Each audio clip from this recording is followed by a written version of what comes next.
ano po ang ipag-uutos ng Supreme Court. Yan po ay susundin natin. Hindi po natin tututulan, hindi po natin lalabanan kung ano po ang inuutos ng Supreme Court.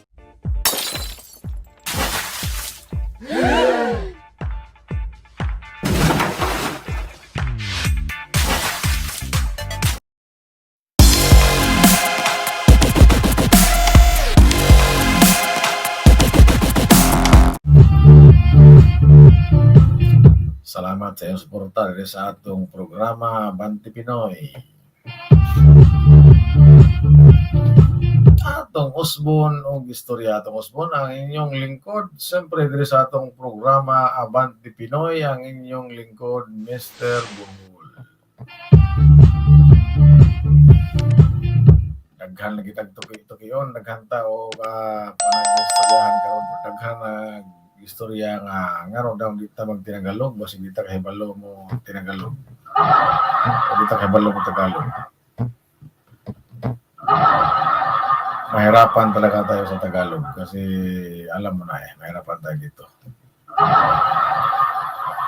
Pero gusto mo ko na ito ang atong inistoryahan nga Bisaya. Mga nag-request nga mga Tagalog pero at least sa atong upload o atong pag upload sa video naka auto-generated na siya. Natay English, natay Tagalog, ug naay Bisaya. Kaya dire, sa atong programa Abante Pinoy, magbinisaya. Ta kay na may abante, di man ta matras. Karon ng ngay gwapo nga unindot nga balita karon kay sukaratong ni petisyon kini si gustong magpapili pagka senador kini si Attorney Vic Rodriguez. Ano isa ka sekretaryo campaign manager ba niya ni kasalukuyang presidente Bongbong Makoy. Nagretiro ni si Vic Rodriguez kay wa kasabot sa iyang trabaho o sinasabtan unsa ba siya unsa iyang gilingkuran sa pagpangampanya hangtod ni daog na sila na mo ni nga nasuko og nihawa sa administrasyon. Wala pay tuig nihawa na ni si Vic Rodriguez wa pa nahuman ang honeymoon period sa pagka-presidente ni Bongbong Marcos.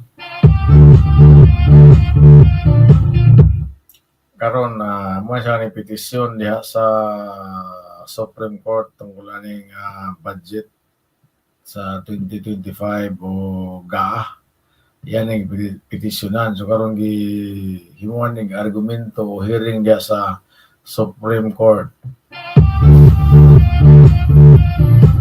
Murag ni Victor magining iyang pag-asta karon diha kaniyang pagpetisyon kay murag giaksyonan karon diha sa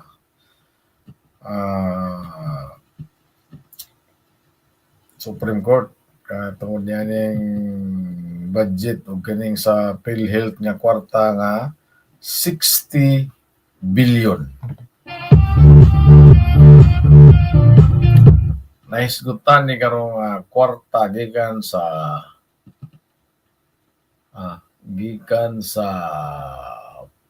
PhilHealth nga gibalhin gikuha ang budget nga extra sa PhilHealth kay amot asa nila gibutang nga lang gilabtan nga para man yung kanang mga membro da sa PhilHealth kalinturahon ba na sila unsa man diha naon tay magasto. Nakaila man ning hilabtan karong pundo nga kabat ni og 60 bilyones dili ni milyon 60 billion. Bilyones ang ilang hilabtan. Ilang hilom-hilom o hilabot gikuha ang 60 billion nga pundo sa SSS walay nang imbestiga hangtod karon walay nang hilabot. Unya ang BP Sara nga 125 million lang ilang hilabtan 215 ka buok kongresista nga nang hilabot o apil ang senador diha uban pang mga empleyado sa gobyerno. Muna pinakalisod o pinakapait ang 125 million milyones gihilabtan wala undangi hangtod karon nga ilang ipa-impeach ang atong pinalanggang Vice Presidente. Samantala ang atong kwarta kag ipundo di na ilang kwarta, dili na kwarta sa tax sa gobyerno, pundo na sa mga katawhan. Gikontribute dia sa PhilHealth karon lang hilabtan 60 bilyones silang secret of transfer may nalang gani kay nabulabog na bisto. Karon ay nagpetisyon na ay kuan na hisgutan karon ang pinakagwapo karon kay ni order ang Supreme Court.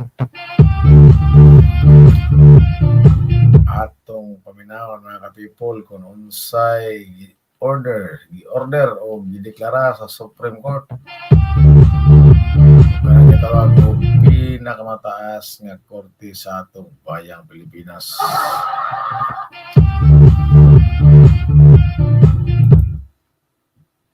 Associate Justice Antonio Co. Jr.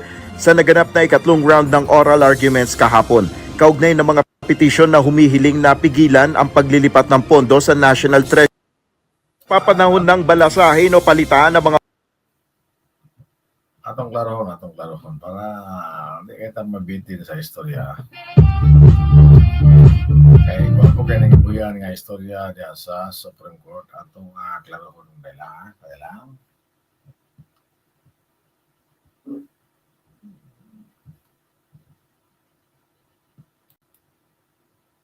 Board of Director ng Philippine Health Insurance Corporation o PhilHealth. Ito ang pinalutang na ideya ni Supreme Court Associate Justice Antonio Co. Jr. sa naganap na ikatlong round ng oral arguments kahapon. Kaugnay ng mga petisyon na humihiling na pigilan ang paglilipat ng pondo sa National Treasury. Ayon kay Justice Co., baka kailangan ng ayusin ang pamumuno sa state health insurer dahil na rin sa hindi pagsunod sa hinihingi ng batas. Nais rin ito na maibalik na sa ahensya ang 60 billion pesos na pondo na magagamit anya upang mapalawig ang serbisyo nito at makapag-hire pa ng dagdag na empleyado. As long as the government recognizes now, it is now incumbent on the part of the government to return the 60 billion that was transmitted already. Kaugnay nito, handa naman ang Malacanang na sumunod sakaling maglabas na. O tanawara, mga ka-people, sakit sa mata, sakit sa orang-una. Nag-order na ang Supreme Court. Kanang kwarta, gikan sa PhilHealth, ipabalik na. Kailangan ibalhin, nabalhin na, dili kay ilang ibalhin, nabalhin na karon nga 60 million. I-order ang Supreme Court nga ipabalik na. 60 billion ipabalik karon da kailang hilabtan. Pero ang problema karon kung asa na 60 billion mayog na pa na 60 billion nga pundong ilan naman gipang-ayuda naman itang baluslos ilan naman gipang-ayuda ipanghatag na pila to ka grupo ang nasa sa akap sa panguban ay daghang kayo ang grupo nga ilang gimugna nga mga hatag og ayuda para mahumot ilang pangalan karong eleksyon para mudaog na po sila. Yan karon mga ka-people, mga sugin tigpaminaw, ilan man ni kuha naman sa Supreme Court, ni order man sila, adili ang Supreme Court ang kuha. Sila nag-order nga. Ipauli ng 60 billion na nga inyong gilabtan nga, inyo nang sikreto, kuha dahil tago mo kamang-kamang mo sila alam sa PhilHealth. Pabalhin nyo asa sa asa na pitang ibalhin para inyong ipanghatag ayuda. Karon may pabalik mo na asa man mo karon ibalik na karon wala nahatag mo na sa mga tao na karon kay hapit na may eleksyon na mo na akong problema karon asa mo ang kwarta nga ibalik na karon na 60 billion.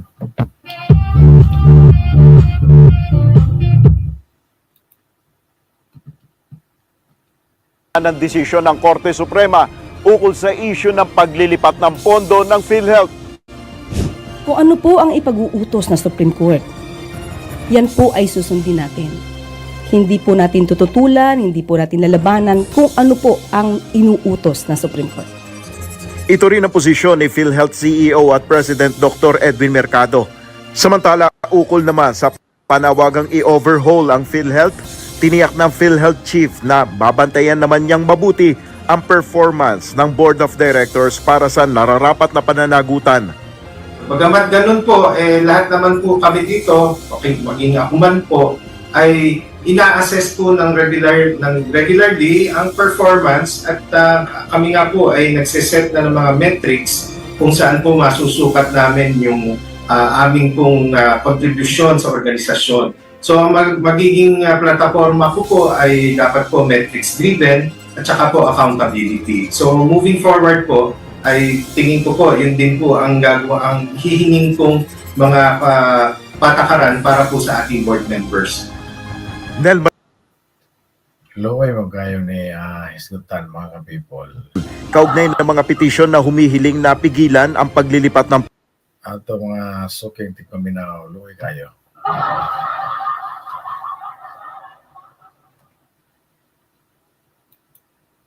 Kaya nga namang dili luoy, mga ka-people. na constitutional issue. Dagdag argument sa April 1 and the court allotted Inuutos na Supreme Court.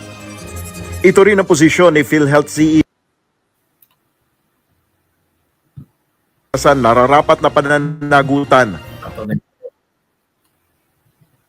Bagamat ganun po, lahat ng klaro kayo, mga people. Ay kaning PhilHealth, ulaw kayo ning istorya nga i-overhaul.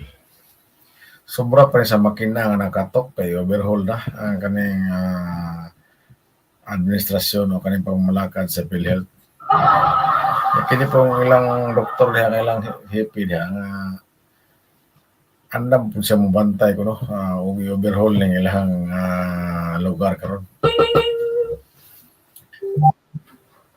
Kaya di po basta-basta ba sanang kanang 60 bilyones gikuhaan silang pundo ang i-transfer. Siyempre, kay balo gini si kuhaan, kani si merkado, kani si merkado. Ay, mamalingkit ali sa merkado. Ulaw ka na istoryahan ng overhaul. Kay makina para sa sakinan kung overhaul, nikatok mo nang overhaul. O na yung klarong istorya. Nga naman po nila nang ilabtan ng kwarta na sa PhilHealth nga dako mo kaya pero tinatong panigom niya kwarta kay butang niya atong contribution niya karon ilang hilabtan og sekreto may lang gani kay na nabulgar ko ni kay gwa ay nabulgar impas pero karon nabulgar niya ipauli ang kwarta asa man nagkarog 60 billion sila iuli ang ipanghatag na ni Tambarslo sa mga tao kay para mudaog sa ang plano karong 2028 kaya ang presidente siya.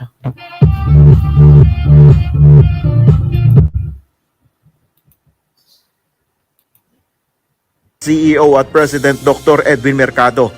Samantala, ukol naman sa panawagang i-overhaul ang PhilHealth, tiniyak ng PhilHealth Chief na babantayan naman niyang mabuti ang performance ng Board of Directors para sa nararapat na pananagutan. Bagamat ganun po, lahat naman po kami dito, okay, maging ako man po, ay ina-assess po ng regularly ang performance at kami nga po ay nagsiset na ng mga metrics kung saan po masusukat namin yung aming pong kontribusyon sa organisasyon. So ang magiging plataforma ko po ay dapat po metrics driven at saka po accountability. So moving forward po ay tingin ko po yun din po ang hihingin kong mga patakaran para po sa ating board members. Nel Maribuhok, UNTV News and Rescue. tuloy ang oral argument sa April 1 and the court allotted 2 more extra days because they think one day will not be enough to discuss our petition. Sa halip na isang araw lang ang pagdinig sa all arguments sa petisyon na inihain laban sa 2025 General Appropriations Act o Kini ka po karon na gwapo nga istorya kani sigutan nato kining petition sa 2025 nga budget nga gi-petitionan kini ni Vic Rodriguez. Isa sa mga kandidato nga barker diya sa PDP laban Vic Rodriguez mangilaban ko na sa petition na sa Supreme Court no dining 2025 budget ya sa GAA nga iyang gi-question kaya doon ay mga blanco nga gipangpirmahan sa mga kongresista na mo ning palusot nila tambaluslos para magamit ang kwarta sa ayuda. Mga pinakadakong problema sa atong bansang Pilipinas, mga people. 2025 GAA, nagdesisyon ang Korte Suprema na gawing 3 araw na tuloy-tuloy ang oral arguments mula April 1 hanggang 3 sa Baguio City. Ayon sa petitioner na si dating Executive Secretary Attorney Vic Rodriguez, sinabi ng SC na kulang ang 1 araw lang sa dami ng dapat talakaing issue sa petisyon. Sa dami ng dapat talakayin and perhaps because of the very difficult nature of understanding the budget process law and as well as the entire budget itself, yung aming remains na issue, 4 na issues yun na constitutional issue.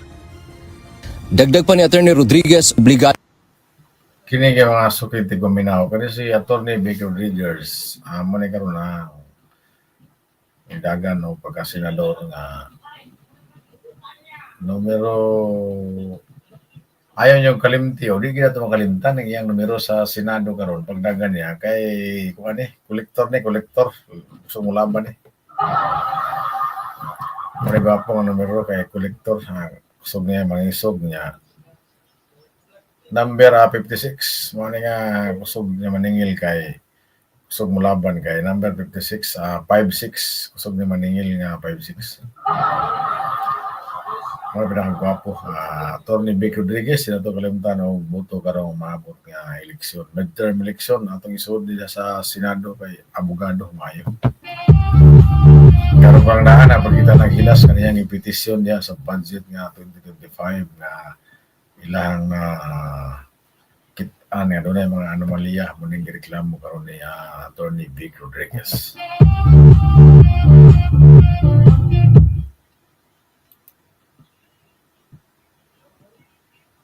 ring dumalo sa pagdinig ang chairman ng House Committee on Appropriations na si Marikina 2nd District Representative Stella Kimbo. Paliwanag ni Rodriguez, si Kimbo ang umamin na may blanco sa BICAM report ng 2025 Si Kimbo ang nag-admit na may blanco pero sinabi niya ito raw ay ministerial at iniwan na lang nila para sa mga miyembro ng technical working group, yung mga empleyado ng Senado at ng mababang kapulungan to fill in the blanks in the bicameral conference committee report. And I think the court would want to be clarified regarding her statement of admission and at the same time pointing to the members of the technical working group as the one who filled in those blanks. Bukod kay Congresswoman Kimbo, ipinag-utos din ng SC na dumalo ang technical working group ng Senado at House of Representatives. Sinisikap ang kuna ng UNTV News ng reaksyon Kani mga suking tiga minaw mga people nasipyat gini kani si Kimbo. Sipyat sa diri kay iya man gihilabtan itong pundo nagpa-bida-bida man siya nga na blanco ang pirmahan karon na bulabog na ron patawag kay siya karon. Apil ba siya itong pundo-pundo yan sipyat lang mga kung na mga binuang lutaw doon ang mga tinuod nalabas talaga ang katotohanan. Karon managot na si Kimbo ni pasa na po siya na po ilain dito nga iyang ipapil o patubang ikan sa Senado. Ano yung pinakalisod karon kay kasi tago sila nilang mga binuhatan. Iya pa nang gipuli kani si Kimbo gipuli pa man sa pwesto ni saldi ko mga napuli niya karon. Paano na karon nabulabog na noon kay nangyayari man si Kimbo may blanco ilang ipirmahan. Bisa kapil sa itong buhat o blanco nagpatikatik siya karon na maluwa na noon. Karon ipatawag na siya nangita na po siya lain nga mga tao po nga ipatawag po kapil. malabog ang diskarte. Si Congresswoman Kimbo hinggil dito. Sabi naman ni ACT Teachers Party List Representative Franz Castro, dapat lang naharapin ito. Well, para sa amin na sa makabayan, edi tama lang na harapin nila 'yon para magkaroon na rin talaga siguro ng jurisprudence or ng decision ang Supreme Court kaugnay doon sa BICAM kasi hindi nagiging transparent kasi ang BICAM. So sa pamamagitan nitong petition na ito, at yun nga, kailangan nilang humarap doon para Kung natong hinumduman, mga suking tigpaminaw mga people. Kini si Congresswoman nga walay distrito, Castro. Kauban nila ni Kimbo, kato si Loistro. Kung napay doon kalaki da, ngalanganin nila po rin kauban. Karong kay nalata na mga nasipyat si Kimbo, ang paimbestigahan na siya kay kaning pagsulti niya Nay Blanco. Ni cambio na po ni si Castro ang lubad na po. Diyan na po yun nga, pwede na, dapat ipaatubangin nila. Ay, gusto po ni si Castro pasikat kay hindi nga ba yung senadora, kasi mudaog po rin eh. Masin din sa 12 nga piliyaw senador na siya ika-33.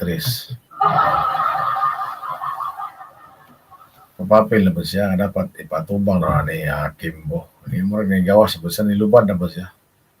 Nilubad na yung pagka-blue, nahimo na siyang pula. So, ay pinakalisod ka ron. Patik-atik na po ni si Castro.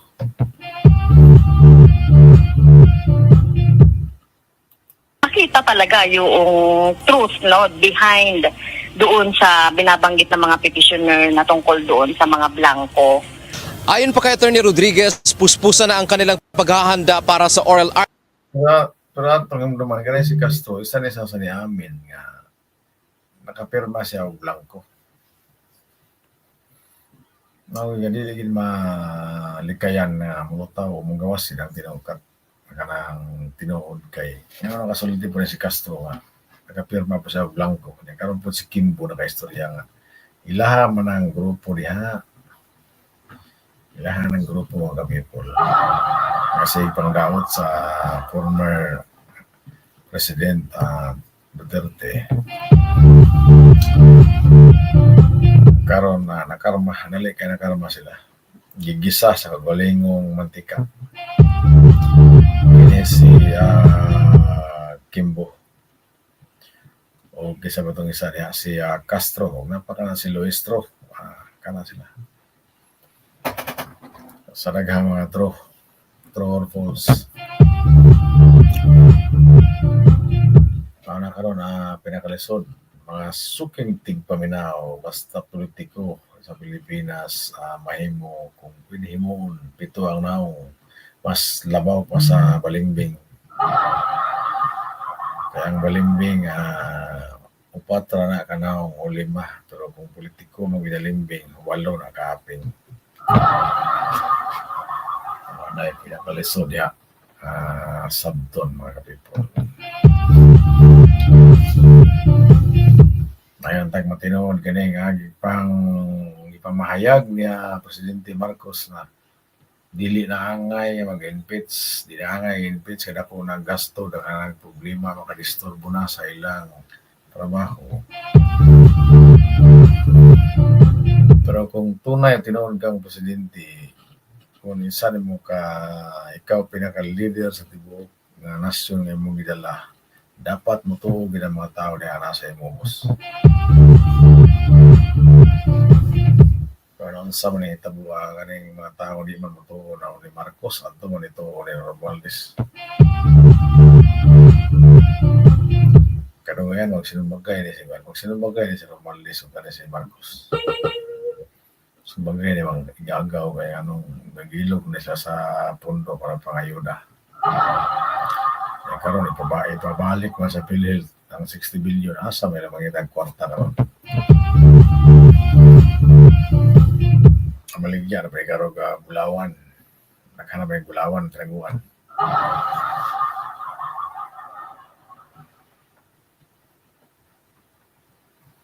lisod kayo. Mga suking tigpaminaw niya itong programa. So, permanente na ito subaybayan kaya itong programa nga Ampante Pinoy.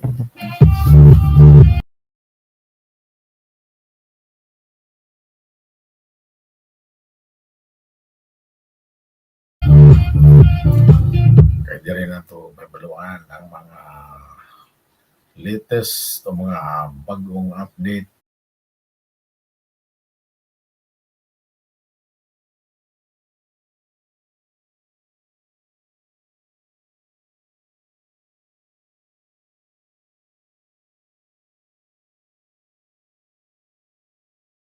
sa kaso o mga pangitabo diya sa diri sa atong bayang Pilipinas.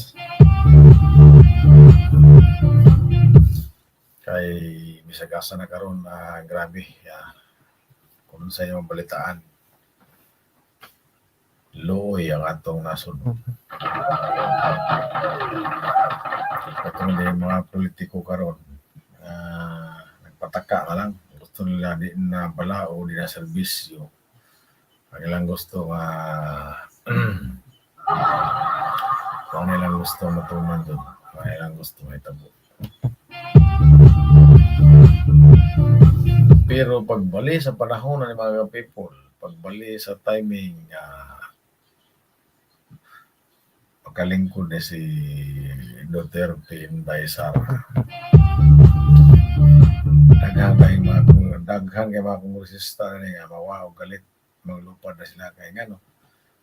Automatic na sila makalupad, kinanay pamalit ng mga balay, salay, nga nasod, example, Amerika, Europa, puno na nakapalit na sila, mga kongresista diya nga naka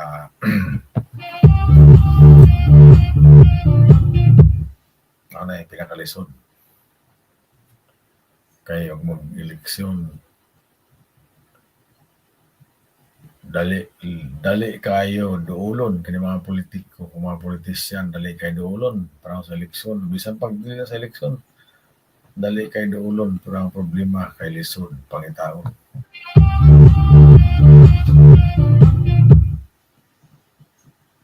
Labi na og makatukob na di na naganahan kung kamang-kamang nga natukob na. Arguments at paglalaanan niya ito ng oras kahit panahon na ng kampanya. Pangunahan naman ng Office of the Solicitor General ang pagtatanggol sa panig ng mga respondent. Dante Amento, UNTV, News and Rescue.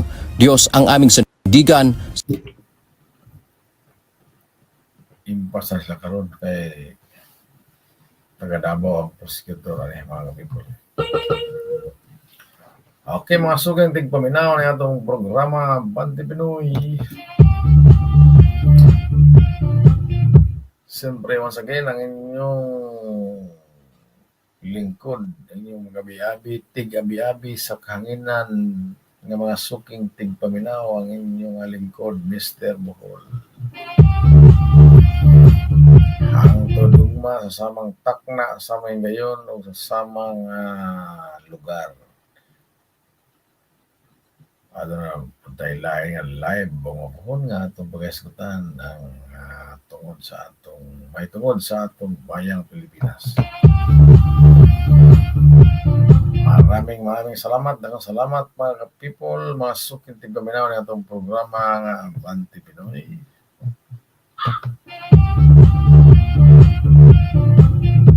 Pitiki diha og isa ka like, ug isa ka share, ug isa ka subscribe ni atong YouTube channel Mr. Bohol, Facebook Edgar Hamo.